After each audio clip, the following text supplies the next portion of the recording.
क्या आपको पता है कि स्टॉक मार्केट और इन्फ्लेशन की बहुत पुरानी यारी है। जब इन्फ्लेशन बढ़ता है तो स्टॉक मार्केट में क्रैश आता है और जब इन्फ्लेशन कम होता है तो स्टॉक मार्केट ऊपर जाता है। नमस्कार, मैं विमल आप सभी का स्वागत करता हूं आपके अपने YouTube चैनल पर, जहां पर आज के इस वीडियो में मैं आपको बताने वाला हूं कि कैसे इन्फ्लेशन और स्टॉक मार्केट एक दूसरे को रिलेट करते हैं, आखिर कैसे परफॉर्म करते हैं। और इसी के साथ साथ आज के इस वीडियो में मैं आपको ये भी बताऊंगा कि आपको ऐसी सिचुएशन में कहां पर इन्वेस्टमेंट्स करना चाहिए जब इन्फ्लेशन बढ़ता है और स्टॉक मार्केट में क्रैश आता है। तो हमेशा की तरह आज का ये जो वीडियो है ये काफी ज्यादा इंपॉर्टेंट और काफी ज्यादा इंटरेस्टिंग होने वाला है। तो इस वीडियो में आगे बढ़ने से पहले अगर आप लोग इस चैनल पर नए हो तो इस चैनल को सब्सक्राइब कर लो, क्योंकि स्टॉक मार्केट, इन्वेस्टमेंट्स और पर्सनल फाइनेंस से जुड़ी बहुत सारी चीजें मैं आपके साथ शेयर करता हूं, तो इस चैनल को सब्सक्राइब करना तो बनता है।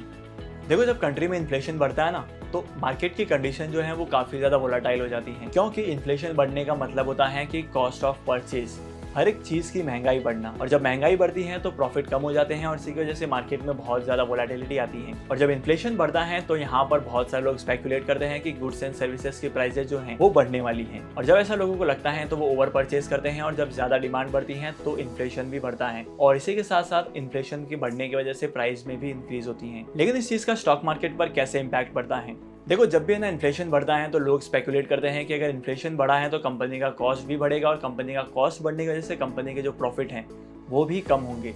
और जब कंपनी के प्रॉफिट कम होंगे तो कंपनी की शेयर्स की प्राइस ड्रॉप होगी और इन प्राइसेस के गिरने के डर की वजह से ही लोग स्टॉक मार्केट में सेलिंग स्टार्ट करते हैं, क्योंकि अगर किसी भी कंपनी के शेयर्स की वैल्यू गिरती है तो अल्टीमेट नुकसान जो है वो रिटेल इन्वेस्टर का ही होता है। तो इसीलिए इस सिचुएशन में बहुत सारे लोग जो है वो सेलिंग करना शुरू करते हैं ताकि अपने लॉस को बुक कर सके और अपने प्रॉफिट को बचा सके। और जब स्टॉक मार्केट में सेलिंग करने वालों की संख्या बढ़ती है तो स्टॉक मार्केट में शेयर्स की प्राइस जो है वो ऑटोमेटिकली नीचे आने लगती है। सेकंड इंपॉर्टेंट चीज, यहाँ पर बहुत सारे लोग ये भी सोचते हैं कि शेयर मार्केट अभी नीचे गिरा है तो over the period of time वो ऊपर जाएगा और इन कंपनीज के शेयर्स की वैल्यू बढ़ेगी। तो बहुत कम लोग यहाँ पर इन्वेस्टमेंट भी करते हैं। कुछ लोग होल्ड करते हैं, कुछ लोग अपने पोर्टफोलियो को रीबैलेंस करते हैं और इसी के साथ साथ कुछ लोग अपने कॉस्ट ऑफ एवरेज को कम करते हैं। और इसके पीछे का सबसे मेन रीजन ये है कि जब कभी भी स्टॉक मार्केट में या जब कभी भी मार्केट में इन्फ्लेशन बढ़ता है तो किसी भी कंपनी का जो रॉ मटेरियल आता है उन सारे रॉ मटेरियल की प्राइसेस बढ़ती हैं और इन्हीं प्राइसेस के बढ़ने की वजह से कंपनी की जो प्रॉफिटेबिलिटी है वो कम हो जाती है।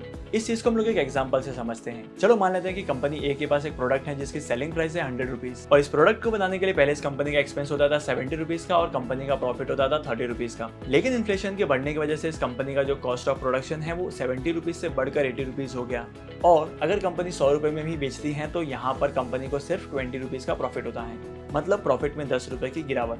लेकिन अब यहाँ पर एक रास्ता ये भी है कि कंपनी अपने प्रोडक्ट को 10% एक्स्ट्रा मार्जिन पर बेचे, मतलब 100 की जगह 110 रुपीज में बेचे। तब क्या फर्क पड़ेगा? तब कंपनी की सेलिंग प्राइस होगी 110 रुपए, कंपनी के प्रोडक्ट की कॉस्ट की प्राइस होगी 80 रुपीज। तो कंपनी का जो नेट प्रॉफिट होगा वो कितना होगा पता है? वो नेट प्रॉफिट होगा 30 रुपीज का। लेकिन आपने अगर ऑब्जर्व किया है तो यहाँ पर ये है कि कंपनी का जो प्रोडक्ट की प्राइस है वो बढ़ गई है और जब किसी भी कंपनी की प्रोडक्ट की प्राइसेस बढ़ती है तो यहाँ पर बहुत कम लोग परचेज करते हैं, क्योंकि इन्फ्लेशन की वजह से हर एक का कॉस्ट बढ़ चुका है, cost of living, cost of purchase और हर एक चीज का कॉस्ट बढ़ चुका है। तो कस्टमर्स के पास भी उतने पैसे नहीं है कि वो परचेज कर सके।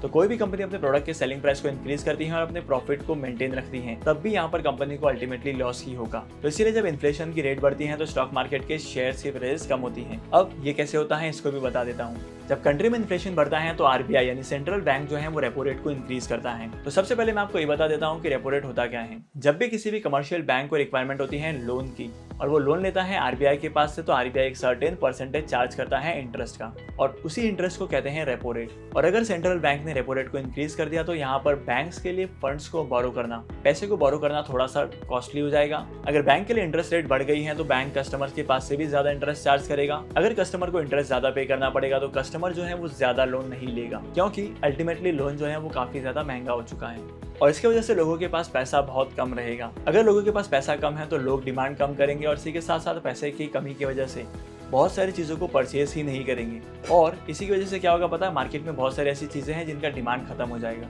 या डिमांड कम हो जाएगा। अगर किसी भी प्रोडक्ट या सर्विस की डिमांड कम होती है या खत्म होती है तो उस प्रोडक्ट की प्राइसेज जो है वो कंट्रोल में आती है, प्रोडक्ट की प्राइसेज जो है वो धीरे धीरे कम होती है। तो इंडिया में एक तरफ इन्फ्लेशन बढ़ते जा रहा है और स्टॉक मार्केट गिरते जा रहा है। अगर आप शेयर मार्केट में लॉन्ग टर्म के लिए इन्वेस्टमेंट्स करना चाहते हैं तो ये बहुत सही टाइम है, आपको यहाँ पर इन्वेस्टमेंट्स कर लेना चाहिए। आज के इस वीडियो को यहीं पर खत्म करते हैं। मैं आपको मिलूंगा अगली वीडियो में नए टॉपिक के साथ, एक इंटरेस्टिंग टॉपिक के साथ।